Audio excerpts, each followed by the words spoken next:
If you are searching how to buy shares of Great Wall Motor, this short guide will walk you through the process. Great Wall Motor is a Chinese automaker listed on HKEX under the ticker 2333. HK. And this content is educational, not financial advice. To buy the stock, you will need a brokerage account, and I will use eToro as an example to demonstrate the steps. After registering, you typically verify your identity with an ID and then add funds before you can place orders. Use the platform search bar and enter the ticker 2333 HK to locate Great Wall Motor. Make sure you select the listing trading on HKEX to find the correct share.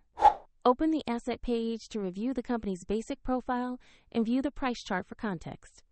Confirm the company name, market HKEX, and ticker 2333 HK to ensure it is the right asset. Click Invest. Enter the amount you want to buy, then carefully review the order details and confirm the transaction. If the market is closed, your order may be pending, and if funds are insufficient, the platform will prompt you to add money before confirming. Once executed, your position will appear in your portfolio where you can monitor it.